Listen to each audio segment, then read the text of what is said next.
DJ టిల్లుక్స్ పేరుతో back to back blockbuster హిట్తో తనకంటూ ఒక ప్రత్యేక స్థానాన్ని సంపాదించుకున్న హీరో సిద్ధు జొన్నలగడ్డ. ఆ రెండు సినిమాలు బ్లాక్ బాస్టర్ తర్వాత వచ్చిన సినిమాయే ఈ జాక్. మరి ఈ జాక్ తో సిద్ధు ఇంకొంచెం పైకి లేచాడా, అదే జాక్ ని మనకి ఫిట్ చేసి మనల్ని పైకి లేపేశాడా చూసేద్దాం. బొమ్మరిల్ భాస్కర్ ఆ బొమ్మరిల్ దగ్గరే కాంపౌండ్ వాల్ కట్టుకుని లోపలే ఉండిపోయినట్లున్నాడు. భాస్కర్ డైరెక్షన్ లో వచ్చిన ఈ సినిమా ఆయన మార్క్ ఎక్కడా కనిపించలేదు. సిద్ధు మార్క్ ని చూపించే ప్రయత్నం చేశారు. సిద్ధుది ఒక డిఫరెంట్ కామెడీ యాంగిల్ అని చెప్పడం ఎటువంటి సందేహం లేదు. అతని కామెడీ హ్యూమర్ కి అయితే నేనైతే పిచ్చ ఫ్యాన్. డీజే టిల్లుక్స్ పేరు స్టోరీకి తగ్గట్టు ఆ కామెడీ కట్టగా సింక్ అయింది. అందుకే ఆ సినిమాలు వర్కౌట్ అయ్యాయి. అలాగనే అన్ని సినిమాలకు అదే వేలో వెళ్తానంటే ఎలా? కాన్ఫిడెన్షియల్ జాబ్ అంటూ రా ఏజెంట్ గా మిషన్ ని స్టార్ట్ చేసిన జాక్ సీరియస్ గా కాకుండా కామెడీగా చూపించాలనుకున్నారు. రా అనేది ఒక ఇంపార్టెంట్ ఏజెన్సీ. రా మీద చాలా సినిమాలు వచ్చాయి, హిట్ కూడా అయ్యాయి. అయితే అవన్నీ కూడా సీరియస్ గానే ఉంటాయి. కామెడీగా చూపించాలనుకోవడం తప్పులేదు, కానీ కామెడీని దృష్టిలో పెట్టుకుని స్టోరీని వదిలేశారు. అలాగని కామెడీ ఏమైనా పండిందా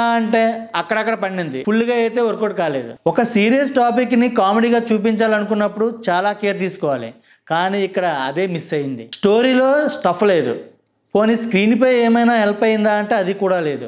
సిద్ధు వైష్ణవి కాంబినేషన్ బాగుంది, ఇద్దరిని కూడా చాలా బాగా ప్రజెంట్ చేశారు, కానీ వారిద్దరి మధ్యన కెమిస్ట్రీ అస్సలు వర్కౌట్ కాలేదు. వైష్ణవికి అయితే సరైన స్కోపే ఇవ్వలేదు, మిగిలిన యాక్టర్స్ కూడా సరిగ్గా యూటిలైజ్ చేసుకోలేదు. ఎవరికి కూడా ప్రాపర్ గా స్ట్రాంగ్ గా క్యారెక్టర్ ని డిజైన్ చేయలేదు. సాంగ్స్ ఏవి కూడా క్యాచీవ్గా లేవు, బీజిఎం అయితే ఎంగేజింగ్ గా ఉంది. Editing cinematography okay, production values కూడా బాగానే ఉన్నాయి, టెక్నికల్ గా కూడా స్ట్రాంగ్ గానే ఉంది. ఫైనల్ గా ఈ జాక్ మన సీట్ కింద జాక్ పెట్టి ఫుల్ గా లేపేశాడు. ఫస్ట్ హాఫ్ లో కొంచెం లిఫ్ట్ చేసి ఇంటర్వెల్లో ఒక 10 minutes గ్యాప్ ఇచ్చి మళ్ళీ సెకండ్ హాఫ్లో అస్సలు ఆలోచించలేదు, ఫుల్గా లిఫ్ట్ చేసాడు. మరీ బ్యాడ్ మూవీ అయితే కాదు, అలాగని అందరూ నచ్చుతుందని చెప్పలేం. ఈ సినిమాకి సోగాడ వెంకట్ ఇచ్చే rating 2.25 out of 5. Share like చేస్తారు ఓకే, అలాగే సబ్స్క్రైబ్ కూడా చేసుకోవచ్చుగా.